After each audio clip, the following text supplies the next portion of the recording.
When the verdict was read, the courtroom gasped. But outside the courthouse, the real firestorm was only beginning. On July 1, 2024, Karen Reed walked out of a Massachusetts courtroom, acquitted of second-degree murder in the death of her boyfriend, Boston police officer John O'Keefe. But instead of closure, the verdict opened a new floodgate of questions. What really happened the night O'Keefe died? Was justice served, or denied? And why are jurors now calling for the FBI to step in? Canton, Massachusetts. A town of 24,000. Quiet. Upper middle class. Mostly known for its proximity to Boston. But on the snowy morning of January 29, 2022, it became the epicenter of a mystery and a media frenzy. John O'Keefe, a 16-year veteran of the Boston Police Department, was found unresponsive in the front yard of another officer's home. He had been out the night before, drinking with friends, including his girlfriend, Karen Reed. When paramedics arrived, O'Keefe was unconscious, bruised, and exposed to the freezing cold. He died later that day from blunt force trauma and hypothermia.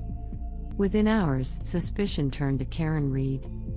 Reed, a 43-year-old equity analyst, claimed she had dropped John off at a party at the home of another officer, Brian Albert, around midnight.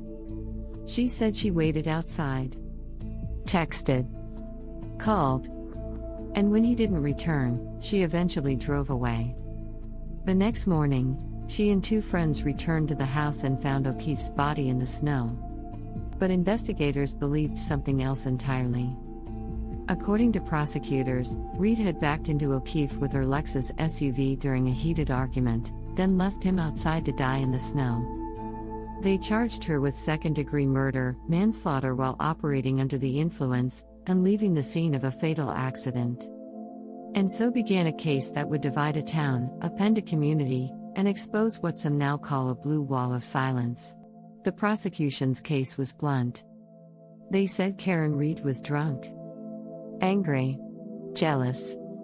They claimed she drove away, knowing O'Keefe had been struck. One witness, a bartender, said Reed was visibly intoxicated that night.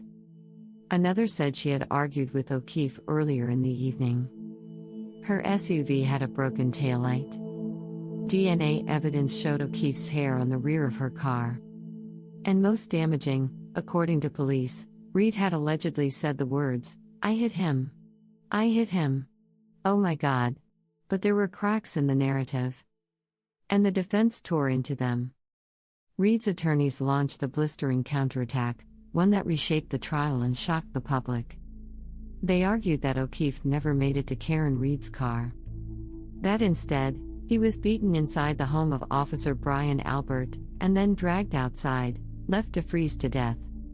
The defense highlighted bruising on O'Keefe's arms and face that seemed inconsistent with a vehicular strike. They pointed to broken glass in his eye, possibly from a beer bottle or a fall indoors. They also emphasized delays in autopsy testing, mishandled evidence, and conflicting statements from those inside the Albert home. Even more damning? The Canton Police Department's close ties to the people involved. The Alberts were a well-known, connected family, two brothers in law enforcement. The implication was chilling.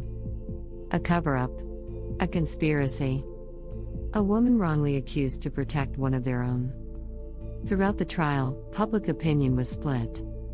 Some viewed Reed as an emotionally unstable partner who caused her boyfriend's death and tried to avoid responsibility.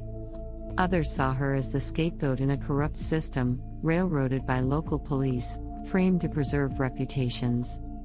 The hashtag Free Karen Reed began trending. Protesters gathered outside the courthouse with signs reading, "Justice for John, not a cover-up."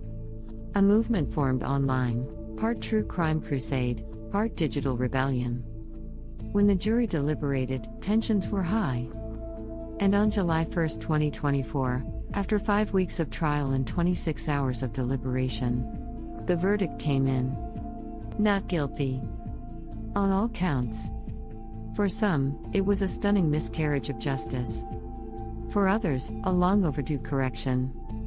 But the story didn't end there. In the days following the verdict, several jurors spoke out publicly. And what they revealed raised even more alarm. One juror said, "There were too many gaps. Too many things that didn't add up. We couldn't convict her beyond a reasonable doubt." Another added, "If anything, this case needs to be reopened. Fully. Fairly. By someone outside of Canton." And then, calls for federal involvement. Jurors, supporters, and even legal experts began urging the FBI to reopen the investigation, this time, looking beyond Karen Reed. What happened inside the Albert home that night? Why weren't those present ever formally interrogated as suspects? And how did key evidence get lost, mishandled, or ignored? The FBI has not officially announced any new investigation. But they have confirmed they've received complaints and are reviewing documents. As of now, Karen Reed remains free. But her life is far from restored. She lost her career, her reputation, her partner. John O'Keefe's family, meanwhile, still believes she is guilty. They've spoken of betrayal, outrage, and grief. And the Canton community is still divided, fractured by loyalty, politics, and rumor. This isn't just a courtroom drama. It's a tale of trust, broken, of justice, questioned, of a system, under a national microscope. And the deeper question remains, if Karen Reed didn't kill John O'Keefe, who did? Was this the case of a woman who snapped, or a woman who was set up? Did she leave a man to die, or try desperately to save someone already lost? And how far will law enforcement go to protect its own? Until the FBI answers those questions, this case stays open, at least in the court of public opinion.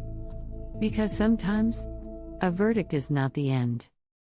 It's just the beginning.